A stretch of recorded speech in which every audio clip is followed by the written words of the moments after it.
La maison Boucheron présente cette leçon de couture joaillère. À travers 24 pièces de haute joaillerie, Claire Chouane réinvente l'héritage couture de Frédéric Boucheron sous le prisme des tenues d'apparat. Hier un attribut de pouvoir, le studio de création en fait aujourd'hui un symbole d'accomplissement. C'est une nouvelle histoire de style signée Boucheron. Les boutons. Petites pièces circulaires servant à la fermeture d'un vêtement. Dépolir le cristal de roche à la main à l'aide d'une poudre abrasive qui blanchit le bouton. Sélectionner le grain adapté afin d'obtenir la nuance laiteuse souhaitée. Grâce à un système ancien de fermoir en forme de spirale, visser chaque bouton dans les cheveux ou sur un vêtement pour souligner un col ou une manche. 120 heures de travail. Le nœud. Ornement constitué d'une étoffe nouée. Tailler, sabler, puis assembler 435 tubes en cristal de roche dépoli. Affiner au maximum l'armature en or blanc pour alléger la pièce et garantir la flexibilité de l'ensemble. Imaginez des systèmes de fermoir discrets et ingénieux pour permettre la transformabilité du nœud. 2600 heures de travail. Les broderies. Travail d'ornementation qui consiste à réaliser un dessin sur un tissu en faisant passer des fils de coton, de soie ou d'or à l'aide d'une aiguille ou d'un crochet. Façonner l'armature en or blanc jusqu'à obtenir le volume souhaité. Sertir les diamants un à un. Ajouter des emmaillements pour garantir la souplesse des feuilles, qui épousent ainsi les courbes du corps. 980 heures de travail. Le tricot. Tissu formé d'une matière textile disposée en mailles et confectionné avec des aiguilles.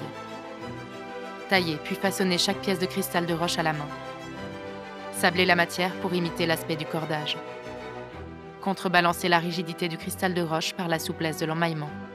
1070 heures de travail. Les épaulettes. Bande d'étoffe passant sur chaque épaule et servant à soutenir la carrure d'un vêtement. Sculpter l'armature en or blanc selon les volumes souhaités. Sertir chaque volute de diamant en certiclos. Garantir la souplesse de la structure grâce à un système d'emmaillement. Créer des fermoirs ingénieux pour transformer ces épaulettes en manchettes. 960 heures de travail. L'aiguillette. Ornement d'uniforme militaire ou civil constitué de plusieurs cordons tressés. Tailler puis sabler le cristal de roche pour obtenir l'effet de dépoli souhaité. Sur la partie des ferrets, réaliser un clinquant pavé pour jouer avec la lumière des diamants, grâce à la transparence du cristal de roche. 750 heures de travail. Les médailles. Pièces de métal généralement circulaires, frappées ou fondues en l'honneur d'un personnage ou d'un événement. Tailler les fanions et les 15 médailles à partir d'un seul bloc de cristal de roche. Graver les médailles selon l'art de la glyptique, une sculpture réalisée à la main à même la matière. Reprendre chaque fanion à l'aide d'un triangle diamanté pour creuser des rainures et imiter le gros grain. 2230 heures de travail. Le col.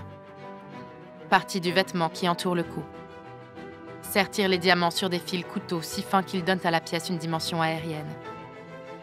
Travailler individuellement les emmaillements pour permettre aux deux parties du collier d'être portées ensemble ou séparément.